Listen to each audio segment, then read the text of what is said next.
Greetings, and welcome to The World According to Pleiades on KFUG Radio in Crescent City, California, 101.1 FM. The 1-hour weekly radio program that covers everything from alternative medicine, hypnosis, meditation, success, human interaction, alien abduction, and the question of, what is reality anyway, to name but a few.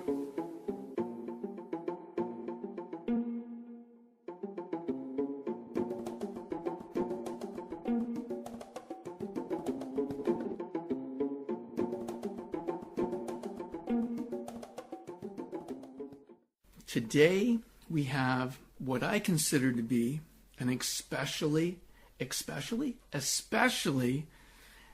guess especially is exceptional and especially all rolled into one word, especially. Interesting and I think exciting interview. We have Catherine, who I guess could be classified as a Beatles researcher. So she's actually done research on the Beatles. Well, Catherine, welcome. I want to welcome you. Wow, do I talk much or just read about it? I seem to be having a challenge talking tonight. Welcome to The World According to Pleiades. Of course, we have a list of questions. I did ask your help in compiling these questions so that we could get the most out of this interview. But as always, if you go off to the side, outside of the range of a question, that's beautiful. It's all part of the flow. So thank you for being here. Well, thanks for having me. And this is an interesting subject. I was just a little nervous about doing it because I've been into the Beatles my whole life, but I don't really consider myself an expert, you know what I mean? I've never met any of them so it's kind of an interesting place, but yeah. Okay, let's jump right into it. So, and as far as being an expert goes, you are an expert as far as I'm concerned, and I'm sure in relation to a lot of the people out there in the world. Because you've actually... Well, you've taken a class on the Beatles. What can you tell me about that? It was through an online course for a place called Corsia. It was at the University of Rochester, so it was like a major university, and it was actually musical history.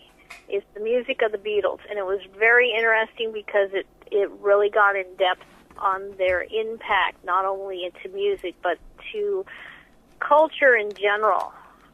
And when you say culture in general, go ahead and, if you will, just jump into what you mean by that.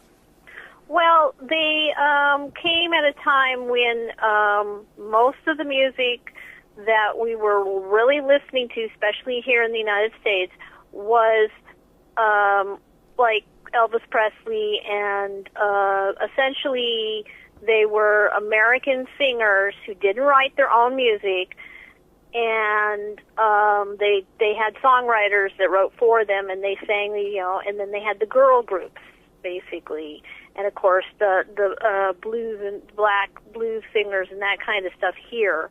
We didn't really have much to do with British music.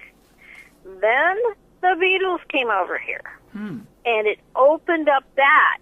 It also brought in, mainly because of like George Harrison's interest in Eastern philosophy and the instruments involved with that, it brought in an interest in Eastern flavor to American music. Interesting. And also British music. A lot of British artists that followed them also picked up the Eastern instruments and stuff. So, it really impacted our culture a lot. That is very cool. And I'm going to ask you a little more about that a little further along. But, you just you just mentioned, a couple of things. One thing I wasn't aware of, really, so there wasn't really much going on with, British music then? They kind of, were a bridge into more British music, or or what? Well, there were British stars that were popular in Great Britain. Mm-hmm. You know, but a lot of those guys were actually imitating American performers. Okay. And then as far as groups, a lot of them were solo acts. There wasn't a huge amount of groups coming out of the UK, and these artists in the UK kind of stayed, and they were big there, but not over here. Okay. It's like America wasn't really taking much to British music before, or British rock groups before Beatles came over. So I'm curious, from what you're saying, it's like a lot of the music groups that were actually performing in the UK, whatever, were imitating a lot of the American sound, but you feel that... Yeah, go ahead. A lot of the people that influenced the Beatles were actually inspired by Elvis Presley and other American artists.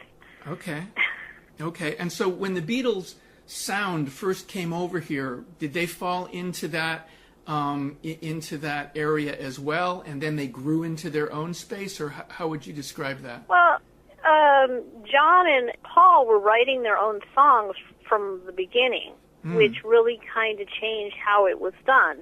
Okay. Because a great deal of the people before that, they weren't writing their own stuff. The singer-songwriter didn't really develop in our culture all that much.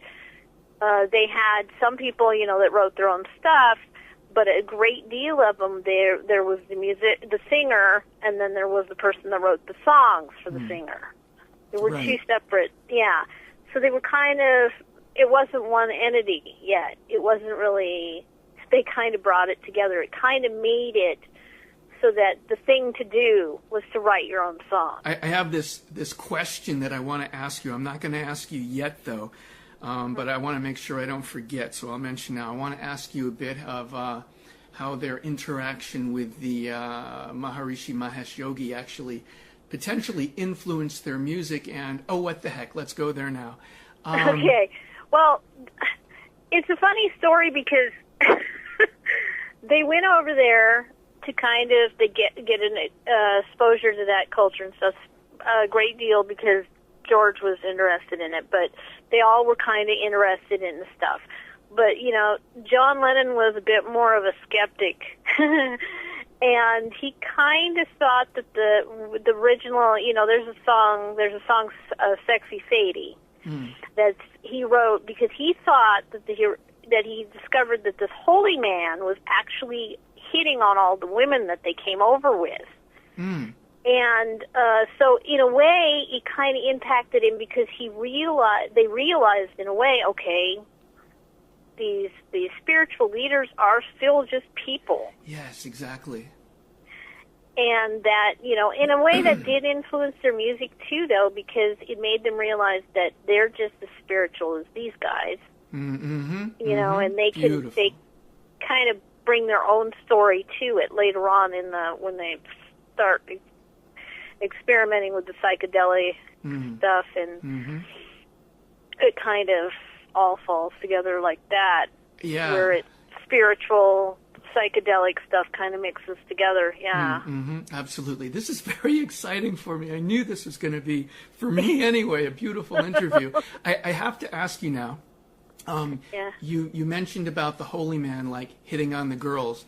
Wait. I did hear years ago, and I forget who it was. Maybe it was Paul or somebody. I forget. But he was talking about how when they went over there and they spent time with the Maharishi Mahesh Yogi, that what they eventually realized, and I'm not remembering how he said it, but it was like deep, what you just said, that in a way it was disillusioning because they realized he was just a man after all. As you mentioned, and I forget exactly how you said it, but we're all potentially like really advanced beings, but ultimately we're all just people after all. But when you said the holy man was hitting on the girls, was that specifically the Maharishi Mahesh Yogi or somebody else? That was specifically him. But the thing about it, here's the thing about it. Yeah.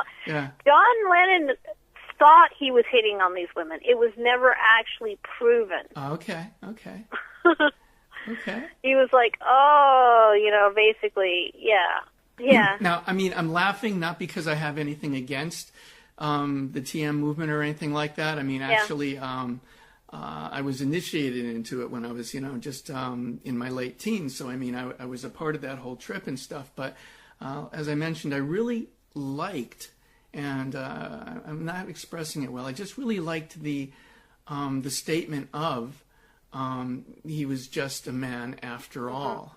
Because that I'm not sure how to express it, but it relates to, for me, spirituality and depth, and that we're all people, that exist on all ends of the spectrum, as opposed to looking at somebody and raising them so high up on a pedestal that it's like an unattainable place for your average person, Well, if I was to go off on a tangent with that, that might be a thing for another time, is that I've always, and sometimes this gets me in trouble with the wrong people, but I've always held the contention that both superiority and inferiority are actually illusionary. Mm-hmm. That nobody's superior or inferior to anybody, really, deep down. You know what I mean? I do, and I totally agree with you. Yeah, absolutely. You're talking my language there. I love the way you said that it's illusionary, because actually, and you're right. That is a whole other program. We could get into that in depth for a lifetime easily. Yeah. Okay. Now, before we move out of that space into another question, is there anything you would like to mention about that particular aspect of it? Yeah, about their trip to India and hanging out with the Maharishi Mahesh Yogi, and I have to mention, let's see, George Harrison. He actually moved out of that space, and as far as I know, he spent the rest of his life as what would you call it? He was a Krishna. Right. Okay. He was a member of the ISKCON movement. Yes. Yeah, but a lot of people are kind of weirded out by that because he was wealthy and all that, but at the same time, he was very the way he talked. If you heard the way he talked, it was very on that level with what they teach about spirituality and stuff. He just chose to do it in his music more than wearing the robes and going to the airports and stuff. He chose to do it through his music and stuff like that. Right, exactly. Yeah, and him going to India did change, and this is kind of funny because this comes up later when they split. Part of what caused the problem, they always like to blame Yoko Ono, but part of what really caused the problem between the Beatles that led to them breaking up is George Harrison went from experimenting with pot and stuff to totally going off drugs because of his spirituality. And the rest of them weren't in that space yet. Right. So that causes a problem, as far as people that are used to being together so tightly like they were all those years. One of them not doing drugs anymore and the other still doing them. Yeah, that causes a problem and tension. Wow. And I got to say, that's new information for me. Yeah, you're right. I mean, pretty much. And he was kind of their glue a little bit too, Ah. Yeah. They all had, if you get right down to it, they all had their important role in the band that held the Beatles together for as long as they were together. They all had their own part to play in it, Yeah. And he was kind of like the glue. Well, that's really interesting, and really, like so many people, I grew up with the, what do you call it? The idea that, it was Yoko that led to the Beatles breaking up. It was so much more complicated than that. Everybody was having different little, they all had their own individual things going on, and those all affected it in some way. because George, as I said, George went off the drugs, and Ringo wasn't allowed to express himself as far as musically at all, really. Really? Why? Well, because he kept accidentally rewriting other people's songs when he tried to give them new originals. The Beatles they wrote their own songs, but of the record of who wrote the most songs, it was John, then Paul, then George, and then Ringo down at the bottom with 2 songs. Oh, ouch. I didn't realize that. Because he kept accidentally rewriting other people's songs rather than writing his own stuff. Okay. Now, when you say accidentally, I mean, it's like he heard something and he didn't realize he was really kind of redoing it? Yeah, and then he'd bring it to the others, and they'd listen to it, and they'd tell him it was already a published song. Ouch. Okay. That's interesting, too. Thank you. Yeah, were you going to say more about that? Or? Well, yeah, I was going to say a little bit more about that. And near the end, there was a short period of time where he actually got upset and walked out on the rest of them. And there was actually a couple songs, I think it's on the Let It Be album, that the drum is done by Paul and not Ringo. Interesting. And did he... Because he walked out on them. And did he walk out because he had gotten, as far as you know, just frustrated with them telling him that everything he was writing It was that. It was the fact that, yes, there was Yoko Ono hanging out at the studio. It's the fact that he kind of wanted to sit at home and smoke pot all day. It was a lot of things that he just suddenly one day decided he wasn't coming in anymore. So they kind of had to make peace with him to get him to come back and finish making the album. Yeah. And about how long was that? I think it was like at least 2 songs, because as I said, Paul covered the drum on at least 2 of the songs. So it was a little while, and when he finally came, I think it was like a few weeks. He finally came back in, and there were flowers all over his drum kit and stuff, and they made peace with him, and then they could finish their stuff. Nice. But yeah, he was a little... Now, I remember you saying earlier that John Lennon actually founded the Beatles. Can you explain more about that? Okay, way back in the beginning, when John was still in high school level, which I don't think they call it that over there, he had a band called the Quarrymen. Okay, and at one point, he met Paul and invited Paul to play. He invited Paul to play in his band. Okay, so that's where it all started, is him meeting Paul and befriending Paul and deciding to have him play in his band. And then Paul said, I know this really awesome guitarist I want you to meet. And he introduced him, and at first, John didn't want to take George, because at the time George Harrison auditioned for John Lennon, he was only 14 years old, but he was really good at 14. So John decided to take him. So technically John founded the Beatles, because before they were even the Beatles, John is the one that started it all.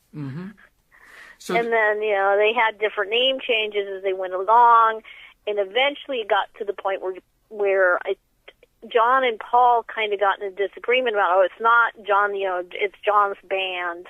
Now it's not John's band anymore. Okay. It's everybody's band. Okay. He's just as important as the band as John is, and, things changed, and the name Beatles came after a couple other name changes before they got to Beatles. Okay. So it's like when we think of the Beatles, we think of those 4. Before it became the Beatles, or even maybe after, was there ever a time when there were other players involved? Well, yeah. Ringo didn't come in until just before they were coming to the United States. There was, in their sessions, Ringo was a sessions drummer. Okay, before that they had Stewart Sutcliffe, who was actually, I don't think Stewart actually played an instrument. Stewart was an art school friend of John's. He was like one of John's best mates, is why he was even in the band. Mm-hmm. And then there was Pete Best, who played the drums. Well, Pete, okay, he likes to say he's the best of the Beatles, and he tried years later to sue, when they first came to the United States, to sue Ringo for stealing his job. But the fact of the matter is, when they were going into sessions to make their first actual album that ended up getting popular in the United States and helping launch them when they came over here, the producer, George Martin, didn't like Pete Best's drumming. He was replaced because he didn't think he was a good drummer. Ah, okay. Wow. That had to hurt. Yeah. So he was replaced by Ringo. I think they temporarily had another one. They had a couple different session ones, but they didn't actually use them. They just used them for sessions. And then they decided on that Ringo was the best fit when they came over here. By the time they came over here, Ringo was a member of the band. Okay. Stewart was out of the band because Stewart actually died, is why he was out of the band. Oh, that would do it. Yeah, that would definitely do it. But yeah, as far as them becoming a quartet, which is an interesting thing about it. That is why there was no actual leader of the band once they actually came over here. It's because technically the Beatles are a quartet and not a standard, like you think, standard rock band where there's one lead singer. They all sing. So they're a quartet, technically. Hey, something occurred to me, and it's definitely nothing we've already talked about. So if you're not prepared to follow this path, just say so, and it's absolutely fine. But it occurs to me to ask, and I don't know if this came up in your studies at all, but it occurs to me to ask how the group, the Beatles, and or the individual members were affected by the women in their life. And I guess I'd like to start with Yoko Ono. Well, Yoko Ono was an interesting one as far as affecting John's life because, well, first off, from all accounts with John Lennon is, and this is George Harrison's words, not mine, I have to say this, he had kind of a bit of an aesthetic personality. Most people don't realize that, yes, John was all about peace and love, but he also had a bit of an aesthetic side to his personality. Okay. That maybe in a way having Yoko with being there with him was actually good for him in a way. It's hard to say that, because a lot of people do feel kind of sour grapes about her, but yeah, it's quite possible that she might have been a calming effect on him. Okay. And she was an experimental, when he met her, she was an experimental artist, and she still is to this day an experimental artist. So this weird kind of stuff he did with the Plastic Ono band, some of it was a little out there, is because she was an experimental artist. I remember the big historical thing that a lot of people like to talk about is when he met her, he saw one of her artworks is how he met her. It was a ladder, and you climb to the top of the ladder, and there's a tiny little sign on the top, on the ceiling, and there's a magnifying glass attached to a string, and you hold the magnifying glass up and look at the sign, and you can read the word yes. Ah. Okay. So, I love it. Yeah, her stuff is a little different. So, yeah, it kind of, I think she kind of helped him get a little bit out of the box with his thinking. Okay. Is what she kind of did for him. And when you said that you felt Lennon had like an aesthetic personality, would you describe for maybe some listeners? Did I say aesthetic? I meant acidic.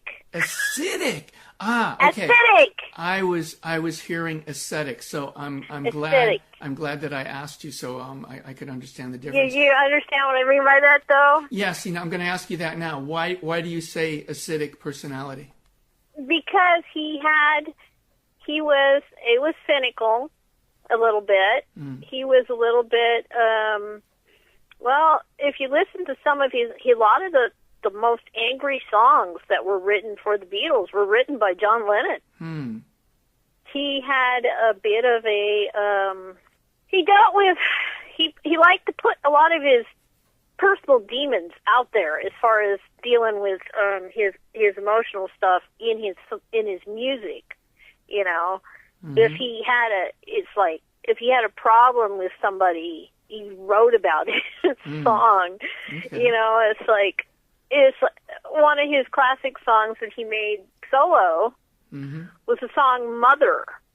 Of course, he had a softer one earlier on called Julia about his mother also.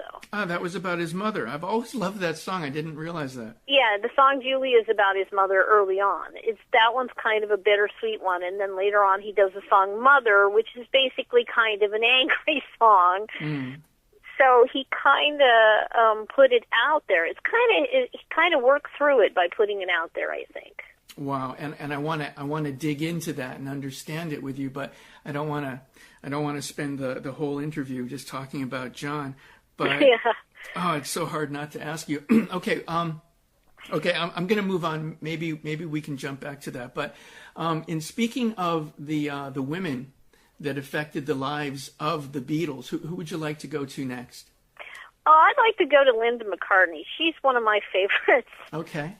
Actually, in a way, Linda McCartney is somebody that I really admired when I was younger, because she was not, in a way, she gave Paul a lot of the same stuff that John gave Paul when the Beatles were younger. She gave him that partnership. You know, she was a partner as far as their relationship goes. So I think it was really good. I think that's the kind of relationships that Paul liked in his life, is why why he went from having that kind of relationship with his bandmate to having that kind of relationship with the woman he ended up married to, is because he kind of seeked out that kind of relationship. He was Paul was a sentimentalist of the band. Okay. You know, pretty much. Whether it was sad stuff or happy stuff, he tended to go for the sentimental side of stuff. You can see it to this day in his solo work.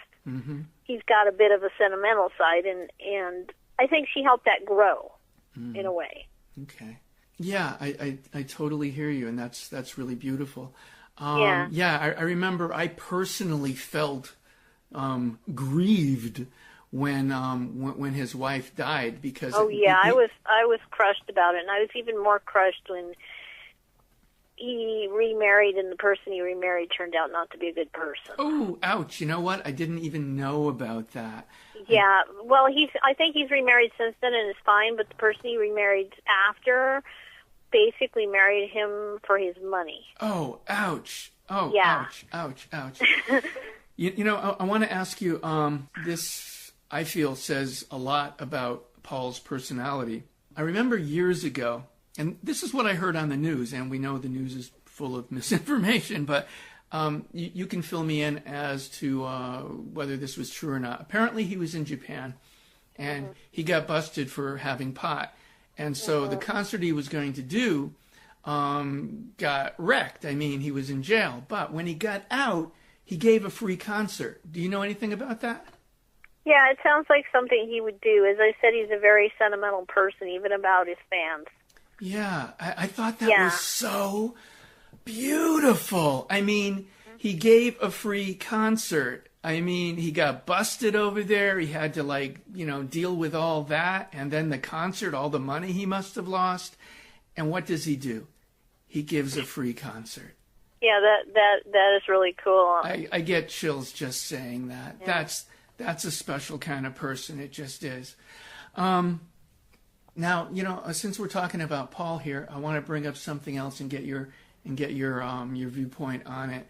Apparently, I heard somewhere along the way that Michael Jackson, There was some Beatles song or something, and oh my gosh! Don't get me.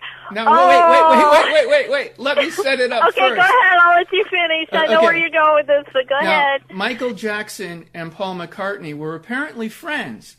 Yeah. And then Michael did something, which I'll it sounds like you're prepared to go there. So yeah. But and Paul was like actually hurt emotionally by it. And you should be. And Michael's wait, I know you're just ready to jump in. And Michael said not to say anything bad about Michael Jackson. I mean, but this is what happened. Michael said something like, don't take it so personal. It's just business. Something like that. Okay, please go ahead. Okay, what happened is Paul found out there were some earlier songs that they made that they didn't own the copyrights to. Okay? And at the time, and it's not just that Paul was friends with Michael. He actually kind of took Michael under his wing, was kind of like mentoring him kind of in a way with them doing stuff together, And so he was like really happy because he found out that these songs they were going to get were going to go up to auction. And he talked to Yoko Ono, and she agreed to use John Lennon's estate, so him and John would own their early songs, or John Lennon's estate and him would own their early songs. So he had made the mistake of thinking he could trust Michael and told Michael about it. To which Michael, being really wealthy at the time because he was the flavor of the year, decided that he wanted those songs too, and outbid Paul McCartney and John Lennon's estate for John Lennon and Paul McCartney's songs. Okay. And basically stole them out from under them, and then used them for commercial. Then he used them. One of them was used in a Nike's commercial. Okay. I believe it was. Yeah. Supposedly he said, it's just business, but man, that just feels cold. Yeah, that was just really, really cold because it's like, he made the mistake of trusting. And, it's funny, it's the reason it gets my dandruff is kind of funny is because when I was younger, I was actually a Michael Jackson fan. And long before that whole crazy scandal stuff, when he did that to Paul McCartney, I was no longer a Michael Jackson fan, actually. That really upset me because I personally cared about the fact that those people, that Paul and John didn't own those songs, and that I felt they should have owned those songs. Yeah, exactly. Because they wrote them. Right. It just plain feels wrong. I mean, you can say it's business, but basically it's like friends don't do friends like that, Yeah.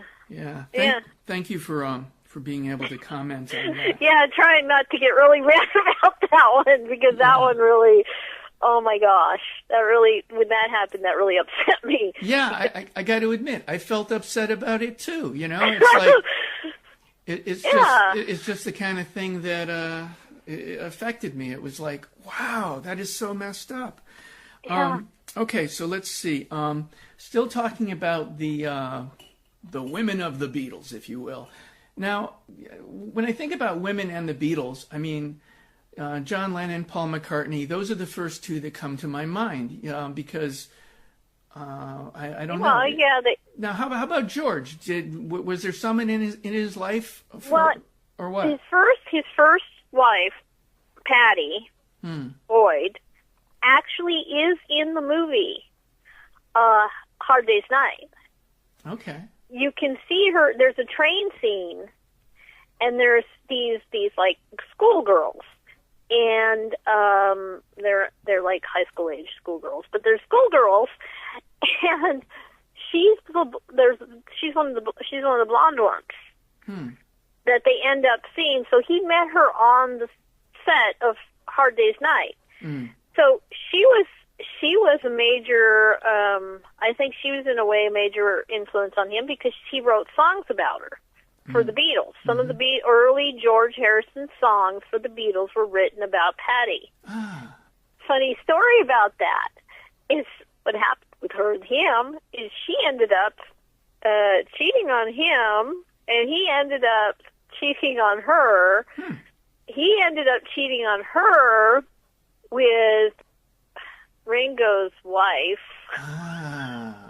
And she ended up cheating on him, which Ringo's wife really didn't have a huge influence on. That's the other one. With Ringo, there wasn't really, I don't think there was a huge influence there. Okay. But now, anyhow, Patty ended up cheating on George and leaving him for Eric Clapton. Oh, wow. Yeah. There's a name but brand. They were friends. Okay, George and Eric Clapton were friends then, and they were friends after, because George decided that if him and Patty are cheating on each other, they'd outgrown the relationship, and he wasn't bothered by the fact that she left him for Eric Clapton. Nice. How very mature. Yeah. Seriously, yeah. So now that's interesting. As I mentioned a moment ago, you know, it's like Yoko Ono, Linda McCartney. Those are the two women that pop into my head when I think about women in the Beatles. But apparently, Boyd, what was her name again? Patty Boyd? Patty Boyd. And what about Ringo? He didn't really I think, I don't remember his wife's last name. I'm pretty sure her first name was like something like Maud. I can't remember. I don't know much about her. I just know that they weren't together really that long, and that yeah. So what about Ringo and partners or girlfriends? I mean, I don't know there's not a lot about that. Yeah, I hear you. That's kind of interesting now that I'm thinking about it. Okay, well. And then there's when we're talking about the different things, and I mentioned that John was kind of the unofficial leader of the group, and Paul was sentimental, and George was kind of like the glue. I think in a way, Ringo, I've had people put Ringo was kind of like, and you see this, and I pointed this out to when I was in the class. Okay, he was kind of like the comic relief in a lot of ways, because when they did the movies, every single movie the Beatles did where they played characters, even if they were really playing themselves, because they were really playing themselves in both Hard Day's Night and Help. Ringo was the main protagonist every single time. Okay. And it was always they had to rescue him. Okay. Or he got mad. Actually, in Hard Day's Night, he got upset and took off and had a little silly adventure on the side of the river, because they were picking on him. He felt, and so he took off for a while. And it's funny because in later years he didn't take off for that reason. But yeah. There's art imitating real life again. Actually, it would have been the other way around, but that's beside the point, because Hard Day's Night was like their first movie. Interesting. Now, just as an interesting side note, maybe about 20 years ago now, something like that, I actually interacted with an English woman, professional psychic, but we were just interacting on a friend level. And she had actually been involved with, I forget now, it's either the movie Hard Day's Night or Help. I forget which one. I think it was Hard Day's Night, and she was one of the makeup artists on the set. So I just thought that was totally cool. Yeah, it's like, can I touch you? So that is really cool. Yeah, it's just wicked cool. I just wanted to throw that in there, since how often do I get to say that? Now, I want to ask you about the death of John Lennon. What do you feel, or what do you know? Well, what I know about it is one of the problems with discussing the death of John Lennon, and I have to say this right off the bat, because if I do decide to share this with people that are in my group, I have discovered one thing about the death of John Lennon is it's such a touchy subject among Beatles fans that to this day they don't want to hear that person's name. That's why I call him that person. Gotcha. Gotcha. The guy who shot him. Gotcha.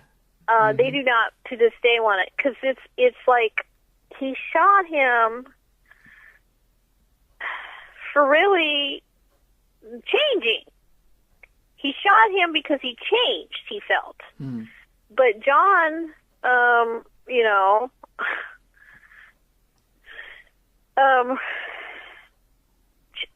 John Lennon was a major, I don't know, it just, at the time period when it happened, there were a lot of assassinations during that same, you know, time period, or people of that time period being assassinated, it seems like.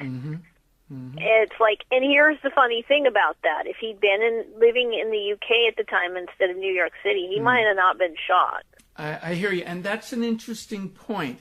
I'm just going to touch on it. If you don't want to go there, or you don't feel you've researched it enough, or it came up in your studies, that's okay. But assassination, there is some interesting evidence, if you will, that actually Lennon's death was a political assassination by factions of the U.S. government. Any comments on that? Well, they really didn't cover in too much to that particular controversy, because the class I took dealt mostly with the Beatles prior to their solo careers. Okay. We kind of had to cover it on our own, and we're doing that a bit in the class on our solo careers, but I don't know, because near the end of the Beatles musical thing and John's own things, he was doing a lot of protesting and stuff. And they did, at one time, the U.S. government did try to deport John Lennon. Unsuccessfully, because they didn't really have a clear, I think they did for a while, but I think he was able to come back. So it's quite possible that there could have been some connection there, but I think mostly it was just a crazy guy. Kind of like the Beatles do attract, because the Beatles were so popular, they did attract a lot of people like that. Because there's also the thing that happened to George. What happened to George? You don't know about later in George's life, when he kind of passed his solo career, and within his solo career, and he's kind of a recluse, because George is a bit of an introvert, and that being a Beatle is really hard from that point of view. So he kind of kept to himself a little bit. Well, this crazy guy, broke into his house and stabbed him. Oh, I didn't know this. Yeah, he lived through it, but he never emotionally recovered from it entirely. Wow. Yeah, you didn't know that he was stabbed? No, absolutely did not know about it till this very second. Yeah, he was stabbed, and the whole reason the guy supposedly stabbed him is because the guy was crazy and believed that George Harrison was trying to possess him, or some weird, like possess him. Yeah, possess him, not like own him, but possess him. Yeah, that is weird. I don't know, crazy people that do that kind of stuff, but they get these weird people. They got these weird people all through their careers because of the fact that their music touched so many people. I hear you. That the crazies come out of the woodwork, and I mean, at certain point in the whole Beatles thing, Paul had girls sleeping on his front lawn. Wow. Well, good for Paul. Yeah, so you get the idea on what kind of crazy stuff happens, and because they become obsessed with them. Yeah, I mean, the Beatles, were just completely huge anyway. I mean, I guess I'm like a little prejudiced when it comes to that. I'm sure there's people out there that view, their own, favorite group as well. Being the thing huge. about the Beatles, and it's really hard. A lot of younger people don't get the impact of them because they say, this and this group. But what a lot of those people don't realize is a lot of the groups they do like, they're big fans of, trace their influences back to the Beatles. Okay. And they list their influences and the bands that have influenced them. So the Beatles have heavily influenced a lot of the newer musicians and stuff. So it's really hard to say that they weren't a big, what do they call it, watershed for music. Plain and simple, the Beatles did have a huge impact on the musical landscape. I mean, that's just obvious. A person would actually have to, I don't know what, they would have to be really just stubbornly holding on to a concept that isn't true as far as I'm concerned to actually say that the Beatles had no influence. But I'm going to ask you a question. Who is your favorite Beatle and why? Okay. Well, you kind of got it already by now. That George is my favorite Beatle for various reasons. As I said, he kind of was the glue that held the group together. Mm-hmm. He didn't turn out as many songs as John or Paul, but he had their sound. Okay, they a lot of times collaborated. A lot of the stuff that John and Paul did together when they were Beatles were collaboration. George's stuff was mostly George. And he also, the other part of what made George kind of special is he brought in a lot of the instruments that they didn't, Paul started doing string instruments and stuff, but it really started getting out there with the different types of instruments when George started bringing in the Eastern sounds. And he also was a really, really awesome guitar player. I think he wasn't given enough credit for how good of a guitar player he was. So it was weird, though, because when I got really into the class, I realized, okay, John wrote about himself a lot, either good or bad, whatever, it was about himself. Paul's stuff was a bit on the sentimental side, as I said before. George's stuff was unpredictable. Either he was writing about the moment in time that he was experiencing, or he was writing about something deep and spiritual. And you never knew what you were getting from one song to the next. There's a song that I never really listened to much. I listened to, this is funny, he got me. He so got me. I was listening to a song called Blue Jay Way, okay? I was listening to the song called Blue Jay Way that sounded really deep and spiritual. Because he was talking about how they say we'll be over soon. But I think my friends have lost their way, right? Okay. Oh, please don't be very long.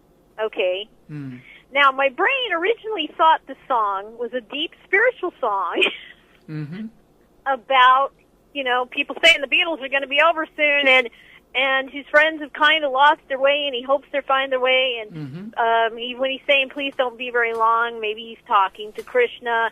No, the song is actually about him waiting for some friends to come over for a party, and it's foggy, and he doesn't know where they're at. That's actually what the song is about. I hear you. But you couldn't predict with him because some of his stuff was deep and some of his stuff was momentary stuff. See, that's an interesting point because I came across that like when I was a kid, and I formulated an idea about that. I mean, just a music group in general, because that happened to me once. I liked this song. I forget who did it. And I was getting this deep spiritual significance out of it. And then it turned out, it was just about some guy waiting for a bus. And it was like, because I heard him talking about it in an interview. And it was like, what? I felt almost foolish because I had gained all this, deep spiritual significance of the story. And it turns out, it was like the furthest thing from his head. He was just waiting for a bus. I was just waiting for a bus.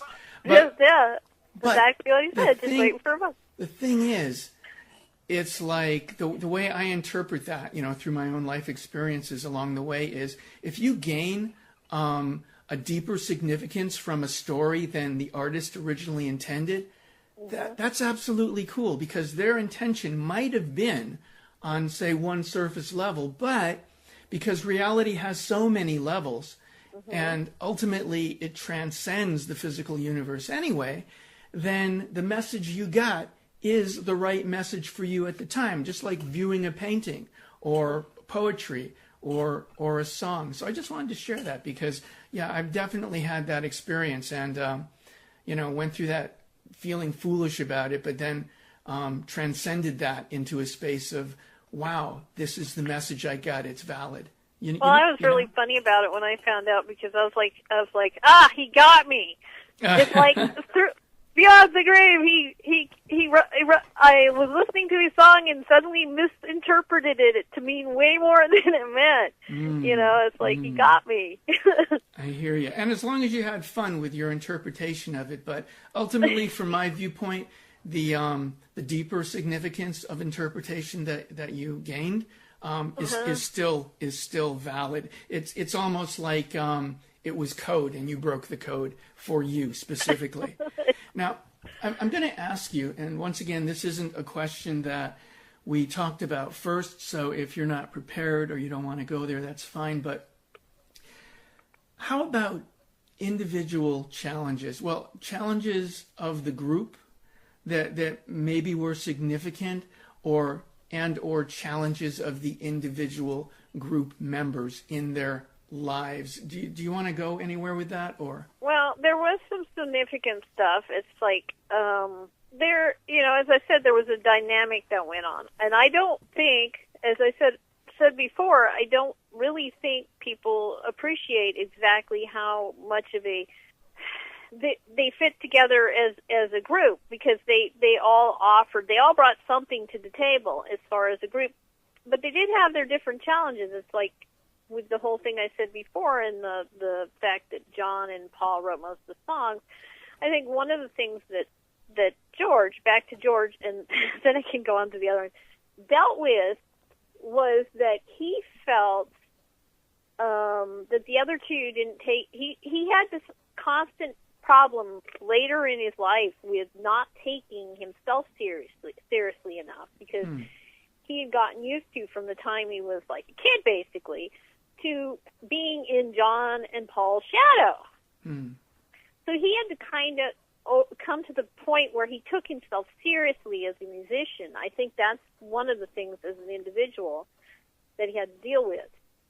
And for John's thing is, I think John spent a lot of his life dealing with the fact, and it's really kind of weird when you think about it, he had to deal with the fact that he felt abandonment issues his whole entire life, because his father, when he was a boy, essentially a young boy, his father moved to New Zealand, and he had to choose between his parents, and ended up with his mother, who ended up not really raising him, and he ended up raised by his aunt. So he felt abandoned by both of his parents, essentially. So I think that affected him, and that was a major issue that John Lennon had to deal with. So they all had their, different issues. I'm not sure. I think one of Ringo's problems with the whole thing is that here he's working with these three extremely talented people. And even after the Beatles, even when they moved on afterwards, he couldn't get past the fact that he felt, I think in a lot of ways, like the least talented member of the group, because of the fact, well, he's a drummer, and a lot of times people don't take drummers seriously as musicians. You'll find that a lot. There's another topic that is interesting to me, by the way, is how drummers as musicians are quite a different, they're quite a different type of musician, I think, than you compare different drummers and how their personalities are. Yeah, I think there definitely is an issue there.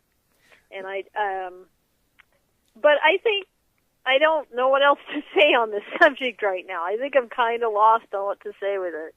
Well, that's fine. I think it's interesting, because I have heard that before, that somehow drummers aren't really taken seriously, and I find that curious, because, the drum is actually like a foundation of the music, isn't it? Yeah, it is an important foundation. But then again, if you compare, as I said, if you compare the personalities of different drum leaders, you take like Ringo and compare him to, say, somebody like Keith Moon, or comparing to somebody like, let's see, who's Trey Cool, who's the drummer for Green Day, you'll find drummers are a little different. They're just wired a little different than the standard musicians. Interesting. And I think it's partly because they're not taken as seriously, and I think it's partly because it's part of the wiring that makes them want to take up the drums in the first place. Interesting. You know, it might be just part of the whole package.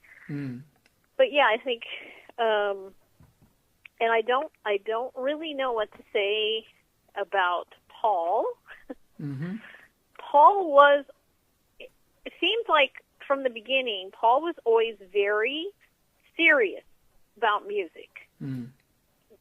If you look at the earlier stuff they did and how they worked out the different things they did, Paul was always the one that he's the one that had to, when they were all feeling like not being part of the Beatles anymore, it was Paul that was calling up everybody and making sure everybody came into the studio to make the albums and stuff. Okay. You know, it's like when Ringo didn't feel like doing the drums, it was Paul that took up the drums. Paul was the serious one. Ah, right. With that kind of stuff. So that was, in a way, because he's a sentimentalist too, I think having to be the one that was serious, to be the parent, if you will, that group kind of sometimes might want to make him do things like let his hair down and get stoned instead, you know, and maybe get where he shouldn't and get in trouble. It's just like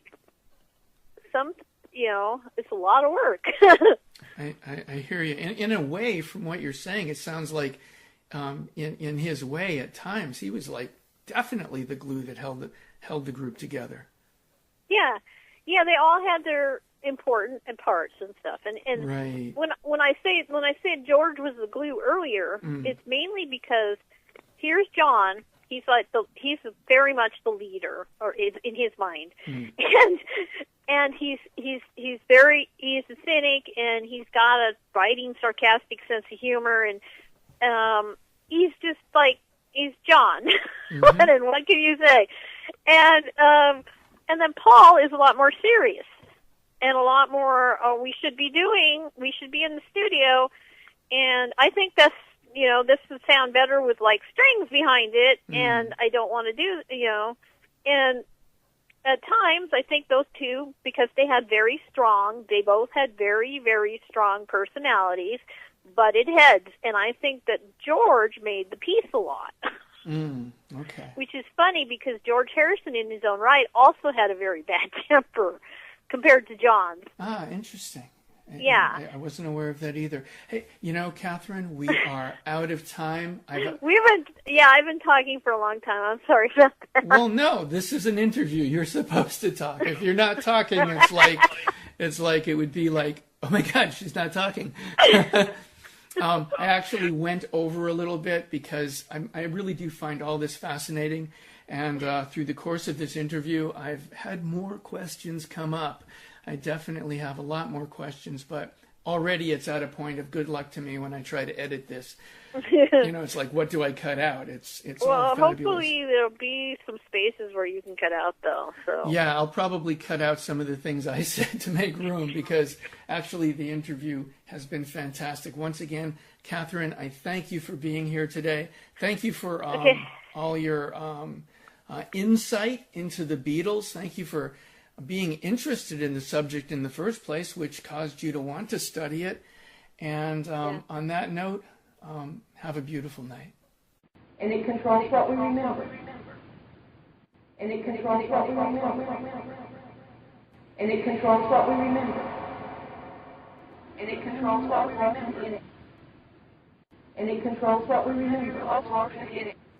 And it controls what we remember.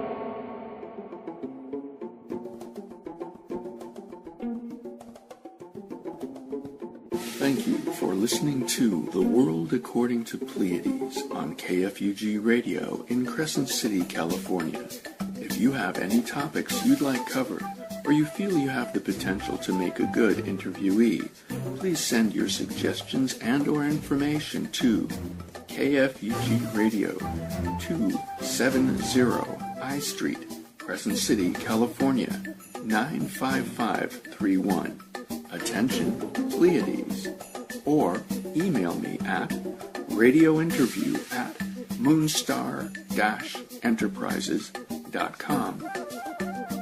That's radiointerview@moonstar-enterprises.com. My name is Pleiades Moonstar, and I love you.